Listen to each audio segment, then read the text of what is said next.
The girl didn't cry. 7 years old, barefoot, her hair tangled and her dress the faded blue of worn-out forget-me-nots, she stood atop a makeshift platform in the center of Brimstone Gulch's town square. The boards creaked beneath her tiny feet. The noon sun beat down hard, but it was the stairs that burned more. Left me no choice. The jeering, drunken laughter, the hollow bark of numbers shouted from a crowd that smelled of tobacco spit and cheap whiskey. $20, someone called. She looks strong enough to carry water, another voice offered. 25, bet she don't eat much. The girl, her name was Lark, though nobody asked, kept her chin lifted.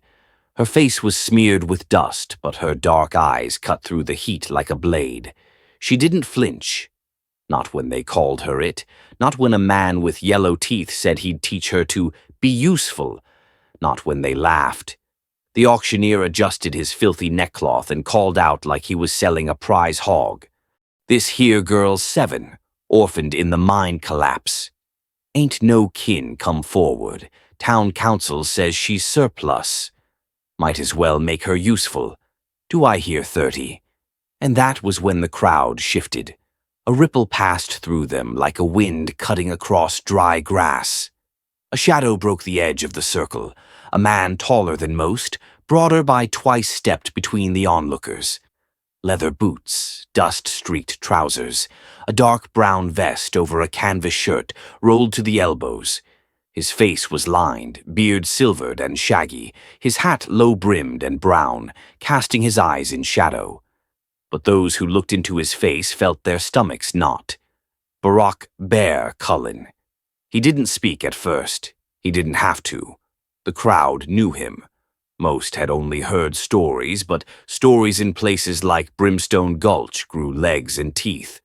A man who once hunted murderers across 3 territories. A man who vanished into the mountains 15 years back and only came down when winter pushed him or bullets forced him. He stopped at the edge of the platform, saying nothing. His eyes found the girl. She stared back, chin still high, lips tight. The auctioneer blinked, confused. You, looking to bid, Mr. Cullen.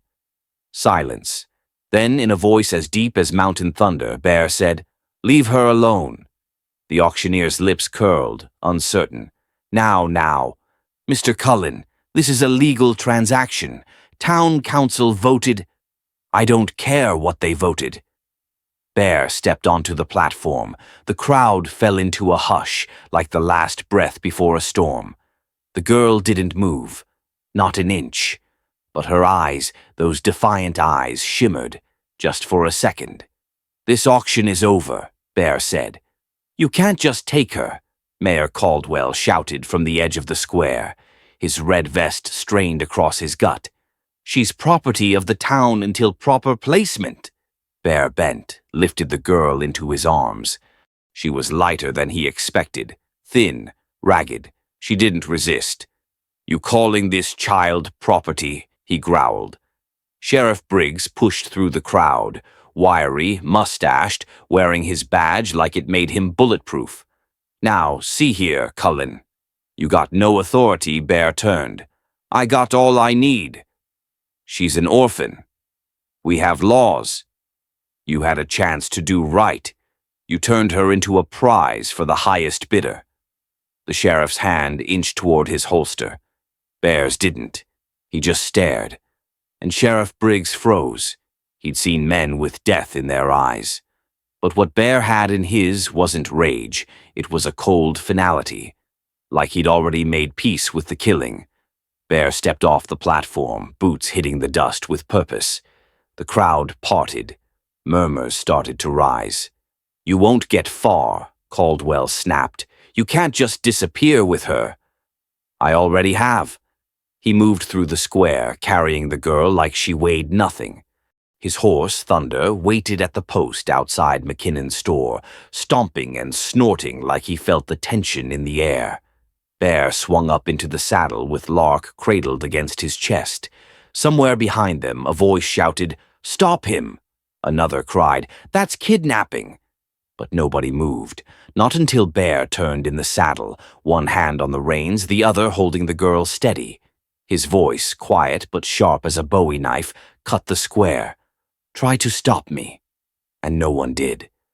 The girl spoke only once as thunder carried them down the main street and away from the chaos. "Thank you," she whispered, her cheek against his chest. He looked down. "What's your name?" "Lark." He nodded once. "Well then, Lark," he said, "let's go find some place that ain't broke." They disappeared into the rising dust of the trail. Back in Brimstone Gulch, the mayor turned red with fury. Sheriff Briggs spat in the dust. "Send riders," Caldwell snapped. "Form a posse." Briggs narrowed his eyes toward the trail where Bear Cullen had vanished. "You sure?" "He stole from us." From the town, Briggs scratched his chin. "Or maybe he took back something we never had the right to claim." "I said send men." The sheriff nodded slowly, then turned to his deputies. "Mount up. We're bringing him back, dead or alive." The wind came down from the ridgeline like a whisper from the bones of the mountain thin, cold and ancient. Bear guided Thunder along the narrow trail, one hand steady on the reins, the other cradling the child who barely spoke. Lark rode, pressed against his chest, her tiny hands tangled in the front of his vest, eyes half-lidded but watchful. She hadn't asked where they were going. She hadn't asked anything at all. That silence told him more than words ever could. It was near dusk when the trail opened into a small clearing, hemmed in by tall aspens that rustled like soft chimes. Tucked back against the rock wall was a squat log structure, no bigger than a tool shed but sturdy as a vault. Bear had built it himself 15 years back, during one of the hard winters when even solitude needed shelter. He dismounted, boots crunching on pine needles, then lifted Lark down. Her legs wobbled a bit as she found her balance. Bear took a knee in front of her. "You're safe here," he said simply. She nodded once, almost imperceptibly, and looked at the door like it might vanish if she blinked. Inside, the air smelled of dry cedar and old smoke. The small hearth was clean, the hearthstone swept. Bear moved quickly, setting kindling, striking flint. Within minutes, a fire crackled to life, painting golden warmth on the log walls. He unrolled a wool blanket, thick and worn, and draped it around her shoulders. She didn't resist, just sat, motionless, soaking in the heat like a flower drinking sun. Bear moved with quiet efficiency, checking the cache, opening a tin of beans, setting water to boil, all while keeping one eye on the girl. After a time, she spoke. "My mama said cold wasn't what killed you. It was the fear that it wouldn't end." Bear looked over. "She was smart," he said. "And your father? He was kind, smelled like soot and tobacco, sang songs in the morning even when he was tired. You talk about them like they're still close. They are." She reached into her dress and pulled free a small silver locket, the chain thin but strong. "Mama gave me this the night before the mine collapsed. Said no matter what happened, they'd still be with me." He stepped closer, crouching beside the chair she sat in. The locket trembled slightly in her hand. She opened it. Two tiny faces stared back. A man with soot-smudged cheeks and eyes full of laughter. A woman with hair braided down one shoulder, the lines of labor softened by joy. Bear looked at them, then at Lark. Same dark eyes, same shape to the chin. "You favor them both," he said. "I try to remember their voices. But it's getting harder. Memory's tricky that way," Bear said, then added quietly. "But the good ones stay where they're needed." She looked up at him then, not with the glassy stare of shock, with something sharper, a question unspoken. "Why'd you take me?" she asked. He didn't answer right away. Poured 2 tin cups of hot water, stirred in beans, handed her one. Then he sat opposite, close enough to feel the heat off the fire, but far enough to give her room.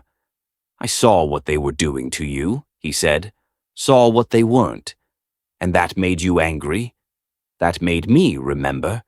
She nodded like she understood. Then she sipped from the cup, careful not to spill.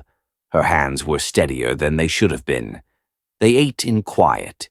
The only sounds were the fire popping, the occasional creak of the old roof, and the howl of a wind testing the shutters. After, Bear gathered the extra blanket, unrolled his bedroll beside the hearth, and laid out a makeshift pallet for Lark. He offered her his coat, thick buffalo hide lined with wool. She pulled it around her shoulders and lay down without protest. "Will you stay awake?" she asked. He didn't answer. "I don't like the dark," she said after a moment. "Too many things in it that remember." He reached for his knife and placed it beside the hearth, close enough to reach, in plain sight. "No dark thing gets past me," he said. She blinked slowly, the flames painting flickers of light across her face. Her locket lay against her chest, catching the glow. "I believe you," she whispered. Bear sat by the fire long after she fell asleep. Her breathing was even, her grip on the coat tight. He should have felt peace, maybe even satisfaction. But the wind outside shifted, and with it came a sound he knew too well. Faint at first, almost mistaken for an owl or distant coyote. Then clearer, the long, low bay of a hound on scent. Bear stood slowly, quietly, his hand finding the knife, then the rifle propped in the corner. He moved to the door, opened it just a crack. The wind had changed again, and in that change he heard the unmistakable call of a second dog, then a third. They were coming, not the townspeople, trackers, men who didn't ask questions, men who followed orders and hunted for pay. Bear closed the door and looked back at the small figure curled beneath the blanket. Her face peaceful, her breath steady. She had no idea yet. But the hunt had begun. They moved before sunrise. The cabin had grown too dangerous after the dogs. Bear hadn't slept more than a few minutes. He'd kept watch through the night, rifle in hand, fire down low. The hounds had howled once, maybe twice more, before going silent. That silence worried him more than the noise. It meant the hunters had found his trail, then vanished into patience. Now the child rode quiet in the crook of his arm, wrapped in his coat, her hair tangled from sleep, her face pale but alert. She didn't complain, didn't ask how far or how long. She just watched the trees pass, her head resting against his chest. The trail he followed now was old, narrow, barely more than a deer path winding up into the high country where few men ventured unless they had to. It would slow the riders, especially those unfamiliar with the lay of the land. But it wouldn't stop them. Nothing would. Not unless he found a way to end this. "You ever miss people?" Lark asked softly.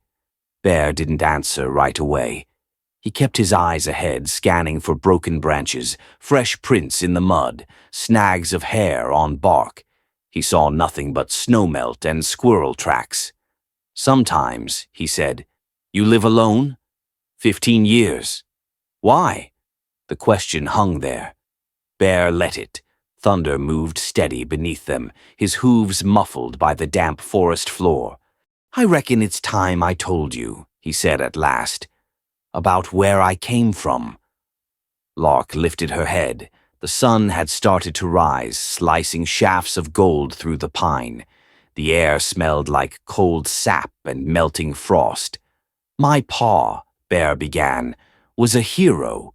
That's what folks said. He didn't spit the word, but the weight in it was plain. Fought in the Mexican War. Came home with medals, scars, a bad leg. Folks bought him drinks just to hear stories. Said he was brave, saved his whole company in some canyon nobody can pronounce. But at home," he stopped, let the horse walk a few paces. "At home, he was hell." Lark was silent, her hands clutched at the saddle horn. He'd drink, Then he'd hit. Mama got the worst of it. Me too, once I was big enough not to break easy. I'm sorry, Lark said. Bear nodded. I ran off to fight when I was 16, lied about my age, thought maybe if I wore a uniform I'd stop being scared, thought maybe war would make me a man. He gave a dry, bitter laugh. Turns out war just makes you better at hurting people. He guided Thunder off the main path and down a washout that looked impassable but wasn't, not if you knew where the rock shelf dipped. He rode without hesitation, knowing every stone by memory. After the war, I took work tracking men, the bad kind, killers, robbers, deserters, bounty work mostly. Sometimes I wore a badge, sometimes I didn't. People paid, I found them, always did, never lost a trail. He fell silent again. What happened? Lark asked. Bear rubbed the stubble on his jaw. One day I caught up to a man I'd been hunting 2 months. Mean bastard. Killed his wife, his kids, burned the house with their bodies inside, took what wasn't nailed down and vanished into the hills. Sheriff wanted him dead or alive. I brought him back with his legs broken and his jaw wired shut. I remember. The sheriff shook my hand, called me a real protector of the innocent. Bear's mouth twitched like he was trying to keep something down. That night, I looked in the mirror. Saw my paw looking back at me. Lark sat very still. I left the next morning, rode into the high country and never came back down. You think you're like him? She asked. Bear didn't respond right away. His eyes were fixed on the ridge ahead. That's the question, isn't it? They reached a wide rock outcropping. Below, the forest stretched like a green sea, mist rising off it in low curls. Bear dismounted and lifted Lark down gently. She walked to the edge, staring out. My papa didn't fight in a war, she said quietly, but he fought for us. He worked the worst shifts in the mine, gave me books he borrowed from the boarding house, taught me to read, to write. She turned to him. But the way you talk, you sound like you think violence lives inside you, like it's some kind of curse. Bear crouched near a pine stump and pulled out a canteen. His hand shook slightly as he unscrewed the lid. Violence don't live in blood, he said. It lives in choice. My pa chose to hurt people, and I chose to walk away before I became like him. Lark took the canteen and drank, then handed it back. So why didn't you walk away yesterday? From me, Bear looked at her. Because I saw a child standing on a crate with fire in her eyes. And I remembered something I hadn't let myself feel in a long time. What? Hope. She smiled a little, just a corner of her mouth. Is that why you carved the horse? He blinked. What? The wooden horse. In your saddlebag. I saw it last night. He cleared his throat. Seemed like something a kid should have. I never had toys, she said. Just books and chores. But I like it. She sat beside him, pulled her legs up under the coat, looked out at the mist again. After a moment, she asked, You ever miss having people to talk to? Sometimes. Do you miss your mama? Bear closed his eyes briefly. Every day. I miss mine too. She used to sing to me while brushing my hair. He didn't speak, just listened. The forest around them quieted, as if listening too. Then Lark's voice turned soft, almost shy. Do you think you live alone because you're afraid you'll turn into him? Your father. Bear didn't answer, not with words. He stood slowly, scanned the horizon. There, just at the tree line, a flicker of movement, too far for faces, but not too far for dogs. They were coming again, and this time they weren't just following a scent. They were following a man who might be too late to outrun the part of himself he'd tried to bury. The first shot came without warning. A crack like lightning split the air. Bark exploded off a nearby pine trunk just inches from Bear's head. He threw himself sideways, pulling Lark down behind a fallen log. More shots followed, 3, maybe 4, echoing through the ravine like thunder in a box canyon. "Don't move," he said low, voice hard as riverstone. "Stay down." Lark nodded, her face pale but steady. Bear had taught her what to do if trouble came. Still, he saw her hands trembling where they clutched the wood. The ambush had been waiting on the switchback trail leading out of the high pass. It was the only place narrow enough to trap a man with no cover on either side. And they'd known that, which meant someone among the riders chasing them knew these mountains better than he'd expected. Bear raised his head, slow, scanning. 4 men, 2 above, rifles drawn, 2 flanking the lower trail. He recognized one by the silhouette Gunner Price, used to ride with the Union Scouts in Missouri. Good eyes. No soul. "Cullen," a voice shouted from above. "Send the girl out and we'll let you go." Bear didn't answer. Another voice, smug and southern, chimed in. "She's worth more to us than you ever were. We ain't looking to kill you unless you make us." Lark whispered. "Are they bounty hunters?" "Worse," Bear muttered. "They work for men who don't want you alive." A bullet struck the log beside them, spraying splinters across Lark's cheek.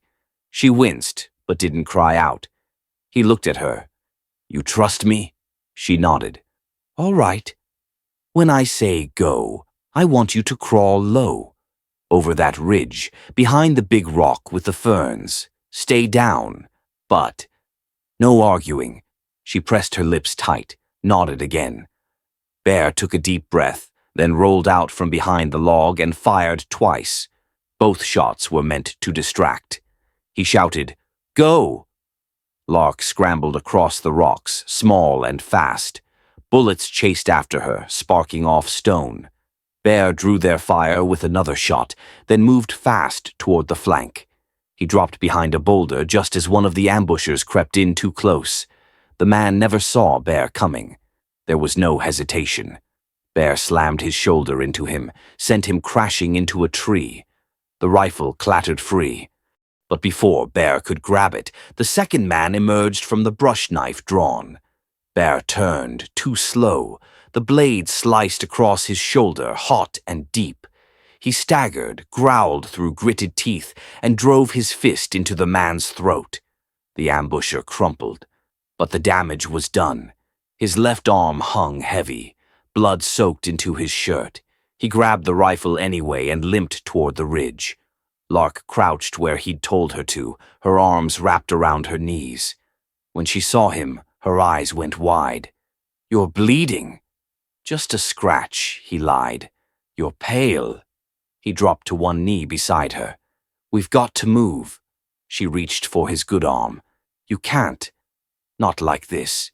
He tried to wave her off, but the world tilted, and suddenly he was sitting, breath short, sweat cold on his neck. Lark took charge. "I know what to do." Mama taught me. She helped him pull off the shirt. The cut was bad deep and ragged, maybe 6 inches long, oozing dark. Bear grit his teeth. "It'll need stitching." "I can't stitch." "But I can clean and wrap it." He watched her tear strips from her already tattered skirt, dip them into water from the canteen, and press them to the wound. Her hands were small but steady. She bit her lip in concentration. "I don't have alcohol," she said, "but this'll keep it from festering until we find something better." "You sure about all this?" Bear asked, his voice rough. She nodded. "Mama said sometimes the only thing standing between life and death is a woman who refuses to panic." He chuckled, then winced. "Sounds like a smart woman." She was. Lark wrapped the wound tight, then sat back on her heels. Bear leaned against the rock, breathing through the pain. "You've done this before," he said. "No, but I watched." She paused. "Papa broke his leg once when a beam collapsed in the mine. Mama patched him up before the doctor ever got there." Bear looked at her. Really looked. The smudges on her face, the dirt under her nails, the seriousness in her eyes. "You're something else, little bird," he said softly. "Little bird?" "Lark." She smiled faintly, then looked away. Bear pulled the carved wooden horse from his saddlebag. It was rough-hewn, but its shape was true strong legs, high head, tail sweeping like it caught the wind. "I meant to give you this earlier," he said.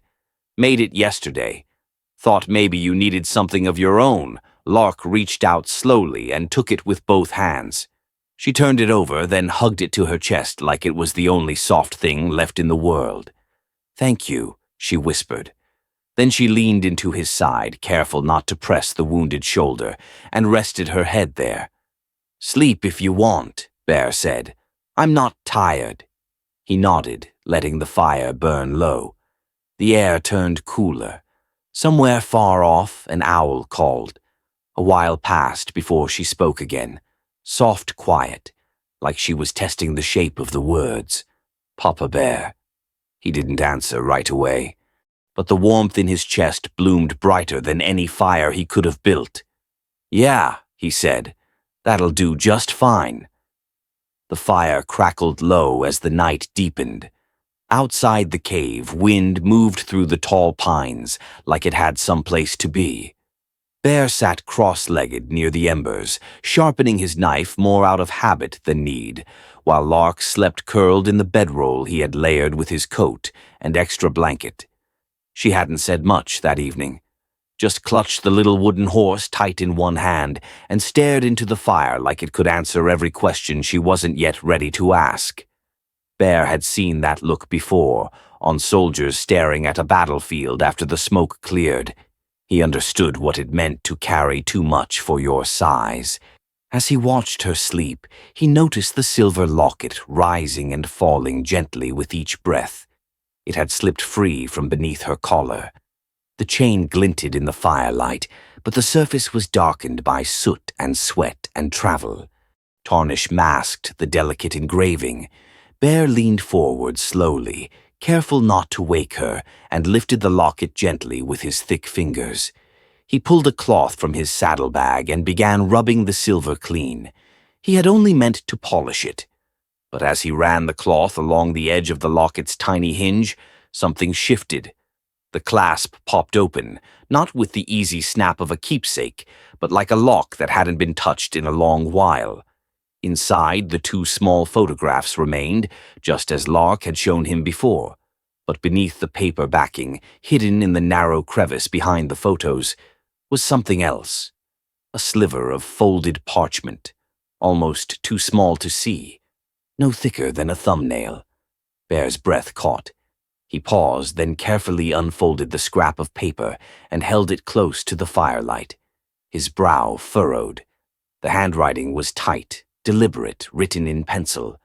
A bookkeeper's hand, a miner's hand, lines of numbers, names, dated entries, debits and withdrawals from town accounts. Then, scrawled at the bottom in darker strokes, Sheriff Briggs, $2,000 withdrawn under fake payroll. Mayor Caldwell, signed off on false equipment receipts. Repeated falsified entries, illegal allocations from town relief funds, and then the last line. "If anything happens to me or Martha, this is why." Bear's hands clenched around the paper. The locket hadn't just been a keepsake. It had been a vault, a warning. He glanced back at Lark. She stirred in her sleep, murmuring something under her breath, then settled again. He looked down at the writing. It wasn't just record-keeping. It was a confession, a trail of evidence. Her father had uncovered corruption-real systemic theft by the men in power, and he had known his life was in danger. The mine collapse hadn't been an accident. Bear stood and moved to the mouth of the cave. The night air was cold. He scanned the tree line, eyes sharpened by years of watching for movement in the dark. But it wasn't enemies he feared in this moment. It was the weight of what he'd just uncovered. He went back to the fire, folded the paper carefully, and placed it in the oilskin pouch he kept at his belt, waterproof, fireproof, and worn smooth from years of carrying things worth dying for. When he turned, Lark was awake. She sat upright in the bedroll, the wooden horse still cradled in her lap. "Did you find something?" she asked. Bear didn't lie. "I did." She nodded, like maybe she'd known all along something about that locket was heavier than it should have been. "It was my papa's," she whispered. "I know." "What did it say?" Bear hesitated. He knelt beside her. "It said your father was an honest man, and that he found out the sheriff and the mayor were stealing from the town." Lark stared at him. Her face didn't crumble. It hardened. "That's why they died." It wasn't a question. "Not really." Bear's throat worked. "Yeah." She looked down at the locket, now clean and shining. "Mama gave this to me the morning it happened. She knew too, didn't she?" "She did." Lark went quiet. Her fingers stroked the back of the wooden horse. "They weren't supposed to go into the lower tunnels that day. Mama said something was wrong. Papa was arguing with someone at the town hall the day before." She looked up, her voice suddenly steady. "Cold as the wind. They were murdered." Bear nodded slowly. "Yes." Silence stretched long between them. Then she asked, "What do we do now?" Bear didn't have an easy answer. Every instinct he had told him to run, to vanish into deeper wilderness. But this wasn't just about survival anymore. It was about truth. Justice. "Tomorrow," he said, "we head toward Denver. There's a federal marshal's office there. I've got old contacts, men who still remember the difference between law and corruption." Lark folded the locket closed with careful fingers and tucked it back under her shirt. Her jaw was set. "I want them to pay." Bear put a hand on her shoulder. "They will." She crawled back into the bedroll, rolled onto her side, and pulled the wooden horse close to her chest. The firelight caught in her dark eyes as they drifted toward sleep. Bear sat back down beside her, but he didn't pick up his knife this time. He just watched the flame. After a while, Lark's voice came soft from under the blanket. "Papa Bear." "Yeah?" "Thanks for finding it."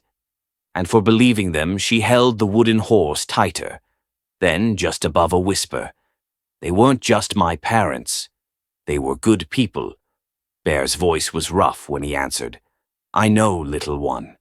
I know." And in the cold silence that followed as the wind shifted outside the cave, Bear Cullen finally understood something that made his blood run cold. They hadn't been running from a greedy town. They'd been running from men who'd already killed once, and wouldn't hesitate to kill again. The fire crackled low as the night deepened. Outside the cave, wind moved through the tall pines like it had someplace to be.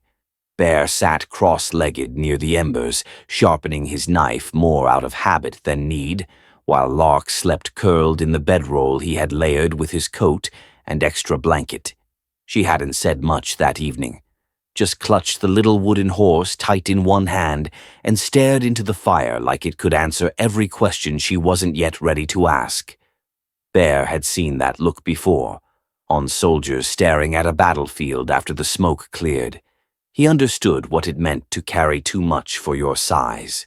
As he watched her sleep, he noticed the silver locket rising and falling gently with each breath. It had slipped free from beneath her collar. The chain glinted in the firelight, but the surface was darkened by soot and sweat and travel. Tarnish masked the delicate engraving. Bear leaned forward slowly, careful not to wake her, and lifted the locket gently with his thick fingers. He pulled a cloth from his saddlebag and began rubbing the silver clean. He had only meant to polish it, but as he ran the cloth along the edge of the locket's tiny hinge, something shifted.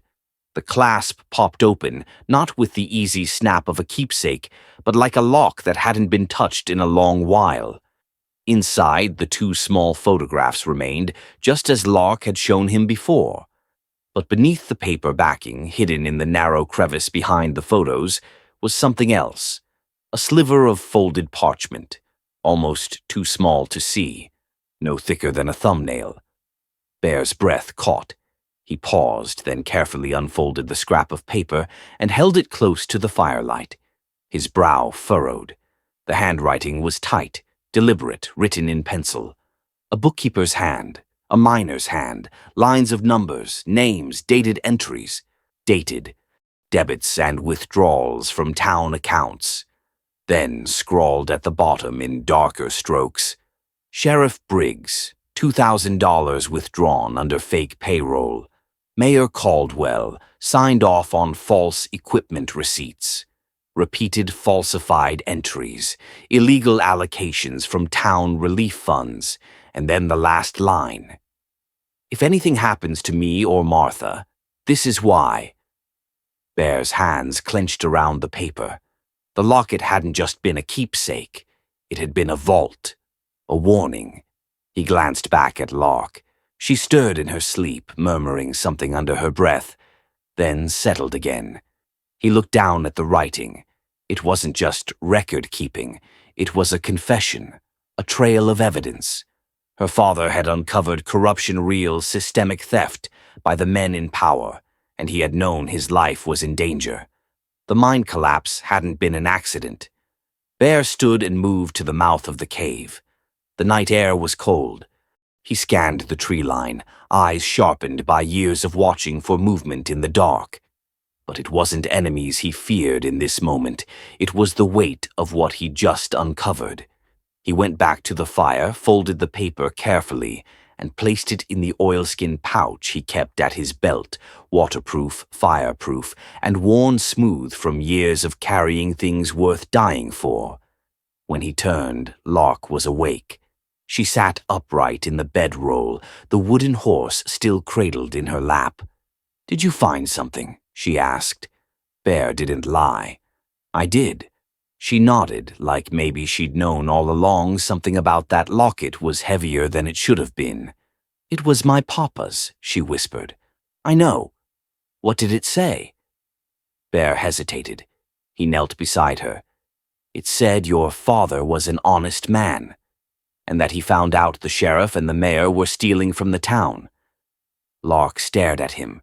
Her face didn't crumble. It hardened. "That's why they died." It wasn't a question. "Not really." Bear's throat worked. "Yeah." She looked down at the locket, now clean and shining.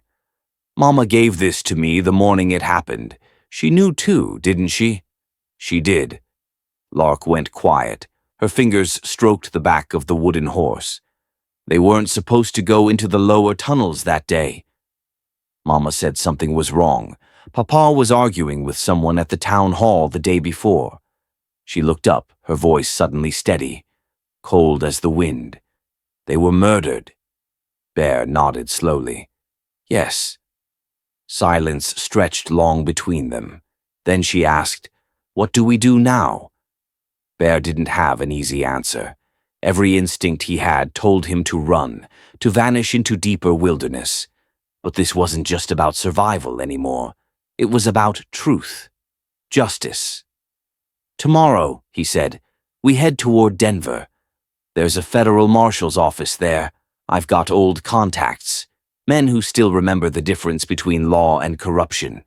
Lark folded the locket closed with careful fingers and tucked it back under her shirt. Her jaw was set. "I want them to pay." Bear put a hand on her shoulder. "They will." She crawled back into the bedroll, rolled onto her side, and pulled the wooden horse close to her chest. The firelight caught in her dark eyes as they drifted toward sleep. Bear sat back down beside her, but he didn't pick up his knife this time. He just watched the flame. After a while, Lark's voice came soft from under the blanket. "Papa Bear?" "Yeah?" "Thanks for finding it." And for believing them, she held the wooden horse tighter. Then, just above a whisper, "They weren't just my parents. They were good people." Bear's voice was rough when he answered. "I know, little one. I know." And in the cold silence that followed as the wind shifted outside the cave, Bear Cullen finally understood something that made his blood run cold. They hadn't been running from a greedy town. They'd been running from men who'd already killed once, and wouldn't hesitate to kill again. The sound of rushing water swallowed their footsteps as Bear guided Thunder around the edge of the narrow ledge. Mist from the falls drifted through the air, dampening their clothes and fogging the rifle strapped to Bear's back. Lark clung tight to his side, one hand gripping his belt, the other holding the silver locket like it was a compass pointing home. They were miles from any trail, no markers, no signs, just memory and instinct. Bear stopped in front of the jagged wall of stone where the waterfall slammed into the rocks below. Behind that curtain of water was the place he'd sworn he'd never return to, not unless he had no other choice. And now he had no choice. He turned to Lark, crouching low so she could hear him over the roar. "Hold my hand. Don't let go." She didn't ask questions, just nodded and gripped his fingers like iron.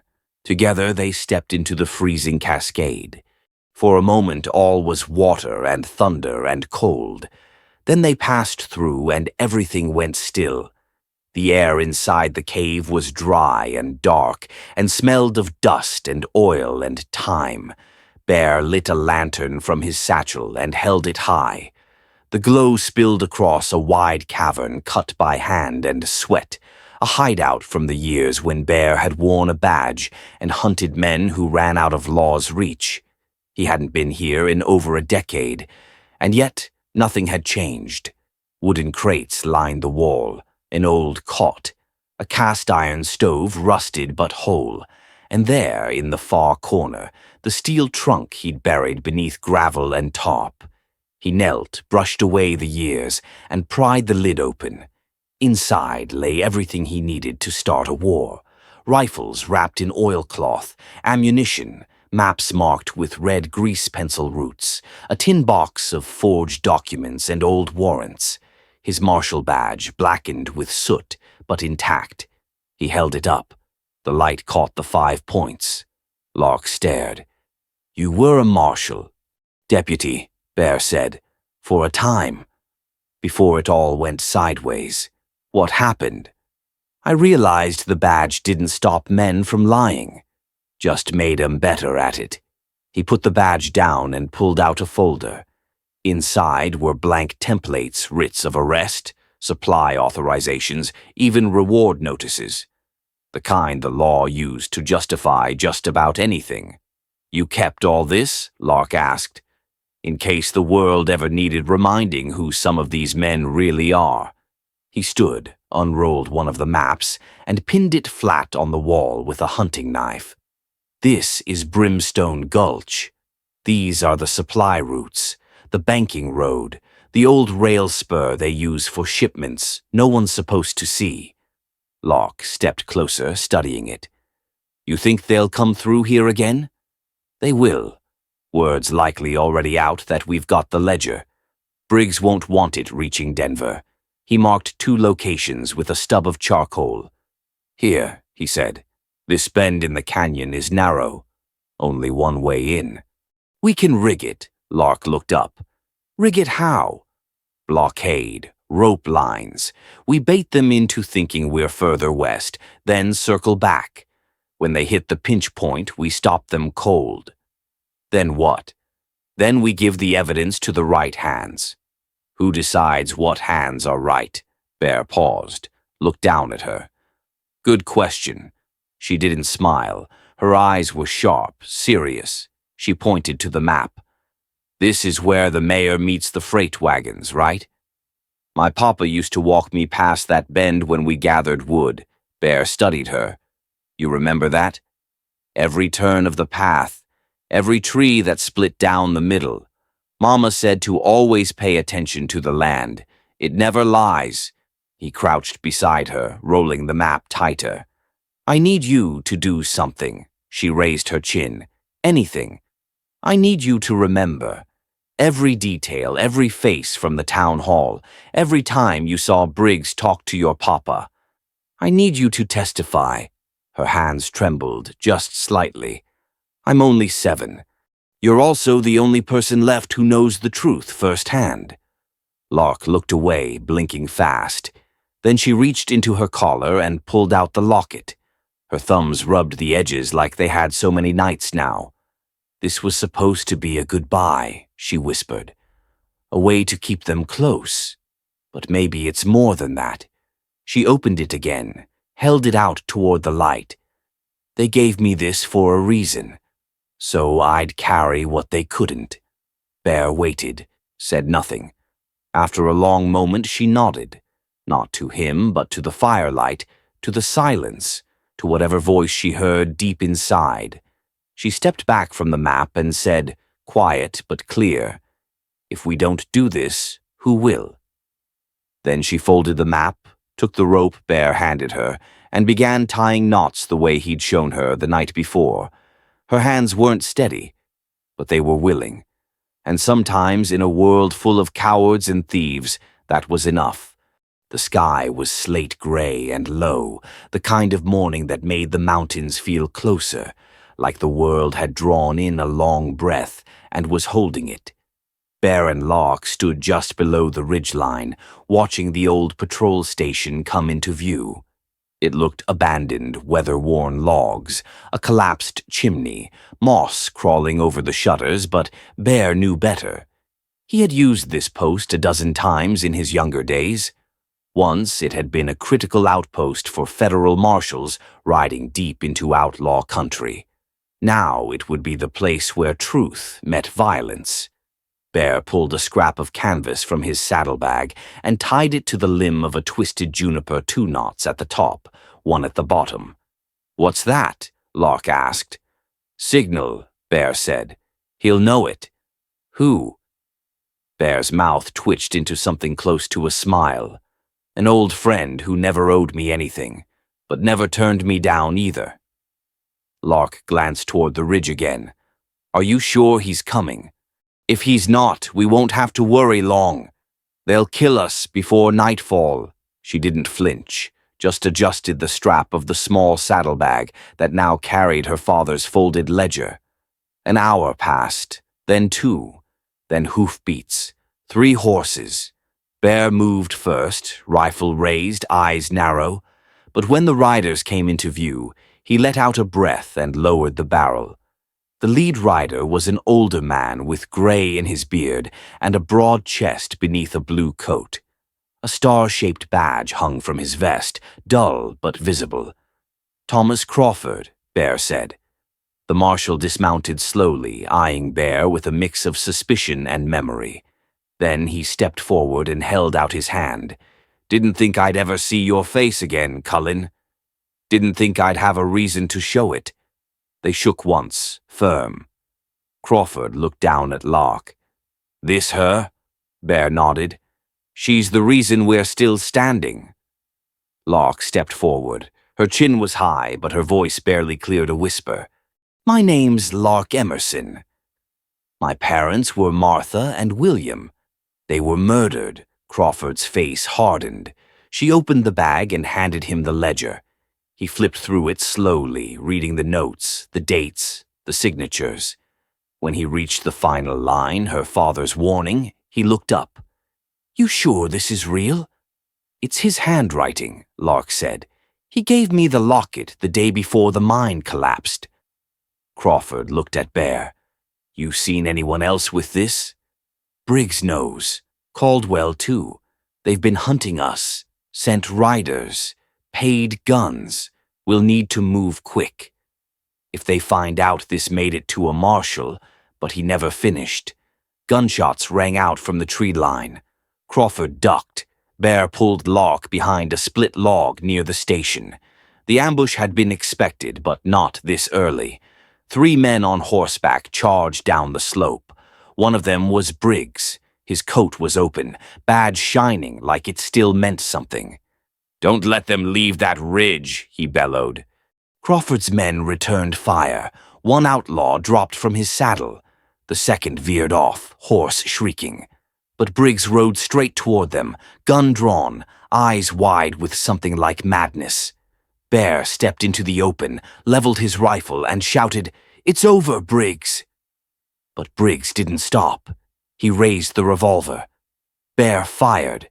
The shot cracked through the stillness, and Briggs screamed, his gun clattering to the dirt. His right arm hung limp, bleeding from the shoulder. He tumbled from the horse and hit the ground hard, groaning. Crawford moved in, fast, kicked the gun away, put a knee to Briggs's back and snapped irons on his wrist.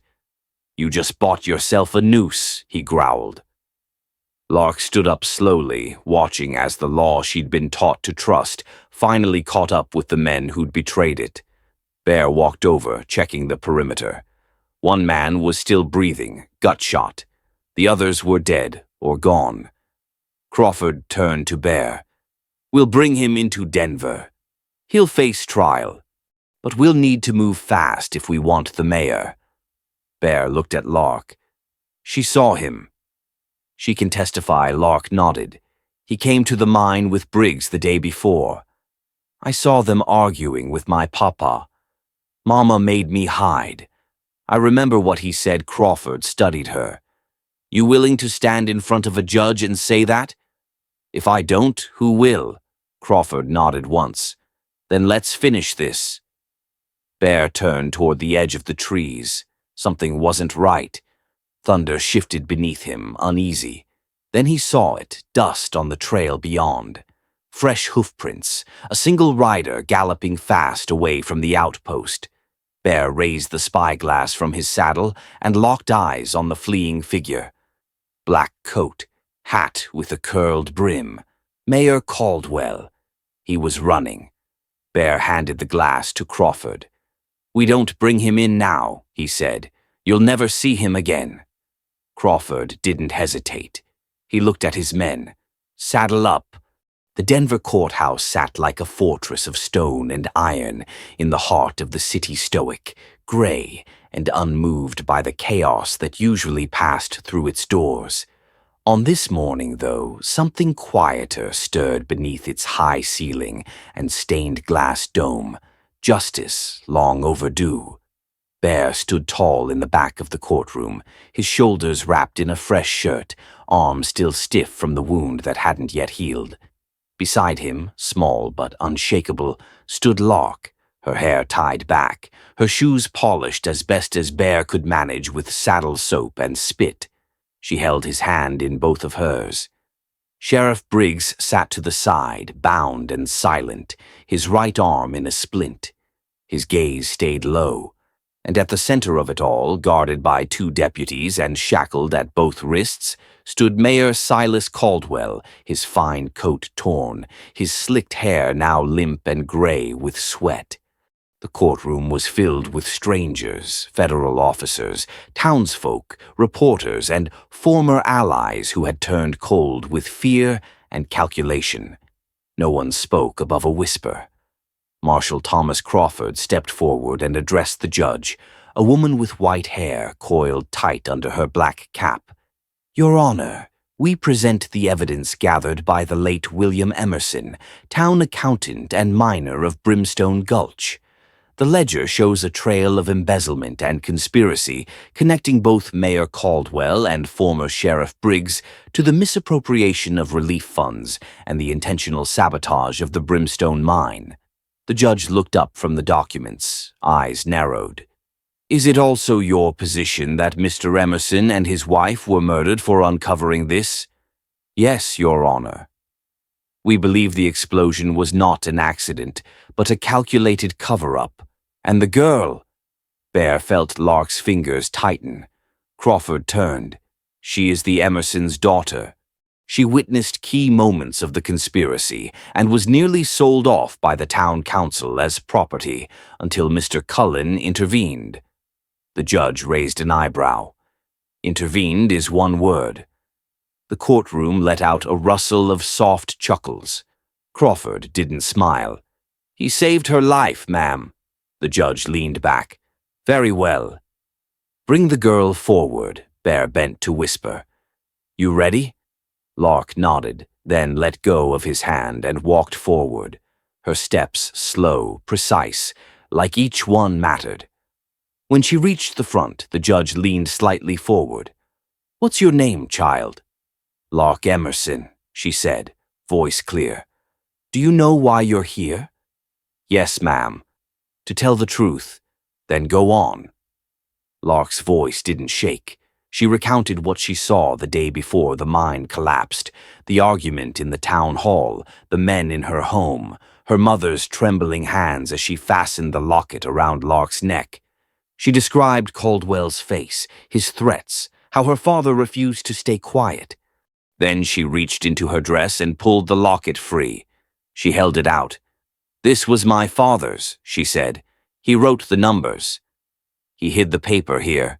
The judge took it gently, opened it, and examined the small fold of parchment inside. Her lips tightened. She looked at Caldwell. "Do you deny this handwriting is yours?" she asked, pointing to the authorizing signature on the fraud ledger pages. Caldwell said nothing. "Answer the court." He scowled. "It was the sheriff's idea." From across the room, Briggs cursed. The courtroom murmured. The judge raised a hand. "That's enough. I've heard what I need." Her gavel came down once sharp and final. "Mayor Silas Caldwell, Sheriff Emmett Briggs, you are both to be held in federal custody pending trial for fraud, conspiracy, and murder. This court recommends no bail." Gasps rippled through the room. Caldwell's knees buckled as the deputies led him away. Briggs followed, eyes hollow. Bear didn't blink. He just watched as the men who had stolen everything from one little girl were finally dragged into the light. Later, in the smaller chamber adjoining the courtroom, the judge returned with a file. She looked at Bear. "There's one more matter." He stood straighter. "You've submitted a petition for full guardianship of Miss Emerson." "Yes, ma'am. I have reviewed it. I see no reason to deny the request." She slid the document across the desk. "You can sign it here." Bear picked up the pen with hands that had held rifles, ropes, and lives. He looked down at the line. Adoptive parent's signature. His breath caught in his chest. Then he signed, "Barack Cullen." When he set the pen down, he turned to Lark, who waited by the window, her face pressed to the glass like she couldn't believe the city would really let them walk out free. He crouched down to her level, pulled the paper from the desk, and held it up. "It's done," he said. She stared at it. "What does that mean?" Bear reached for her hand, squeezed it. "It means you're not property. Not a ward, not a loan."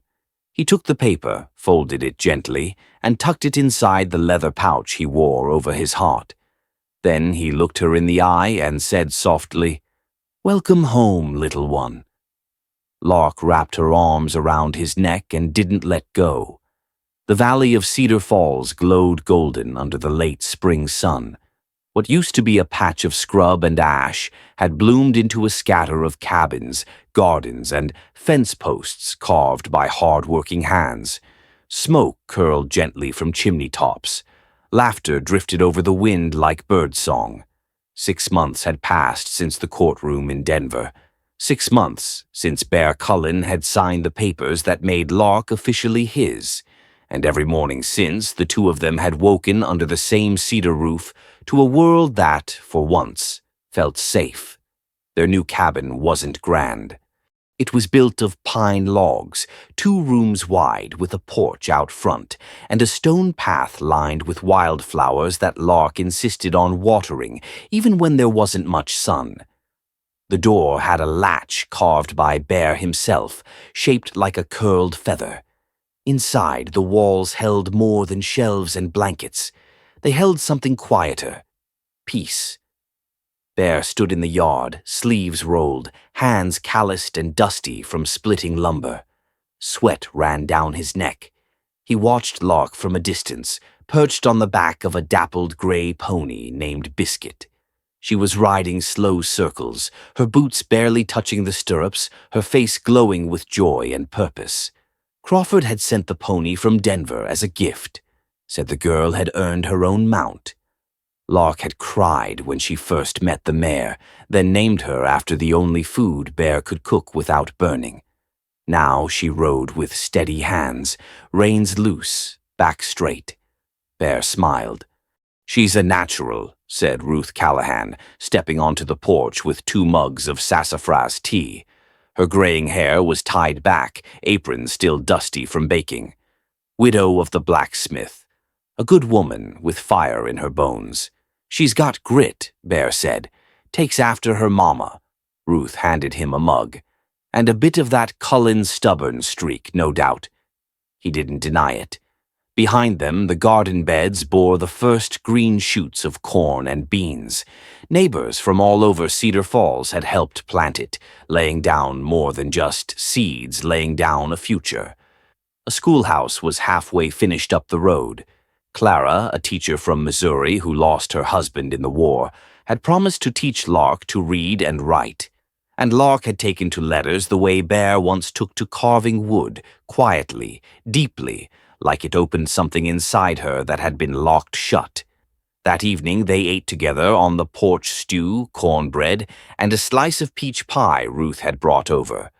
Lark tucked her feet up on the bench and listened to the wind move through the tall grass. Bear? Yeah? Do you think Mama and Papa can see us? He looked out toward the horizon, where the sky softened to orange and lavender. I do. Do you think they're proud? I think they're at peace. She leaned into his side, resting her head on his arm. Sometimes, she said, I forget how scared I was back then. That's a good thing, Bear said. Means fear doesn't run your life anymore. Lark reached for the locket around her neck. It still held the paper, tucked safe inside. The silver was worn now, but it shone in the sunset, like a promise. I'm learning a lot, she said. How to read, how to ride. Clara says I might be a teacher someday. Bear raised an eyebrow. Is that what you want? Maybe, she said. Or maybe I'll be a sheriff. A good one, he chuckled, deep and warm. If you're going to be sheriff, you'd better practice your scowl.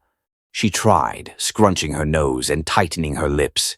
Bear nearly spilled his tea laughing when the sky turned from gold to rose and the stars began poking through. They sat together in silence. The kind of silence that only comes when you've earned it. Lark looked out at the land, the mountains beyond, and the home that had been built not just with timber but with trust. I'm glad you saved me, she said quietly. Bear looked down at her, his hand resting gently on her shoulder. I'm glad you saved me back. She smiled, and the last light of day caught the edges of her hair like fire. Far off, a train whistle echoed from the canyon. Somewhere beyond the ridge, more stories were waiting. More wrongs to right. More lives to rebuild. But tonight, there was only peace. Only home. And in that cabin, beneath the stars, a giant cowboy and the little girl he carried from the fire found a kind of forever that didn't need to be spoken aloud. If you've made it this far, partner, thank you. This was the story of Bear and Lark, but the Wild West has plenty more voices waiting to be heard. Brave women, quiet men, forgotten towns, found families. If this story moved you, helped you remember something true, or gave you hope that it's never too late to heal, then saddle up and subscribe to Western Legacy, because tomorrow I've saved something special just for you.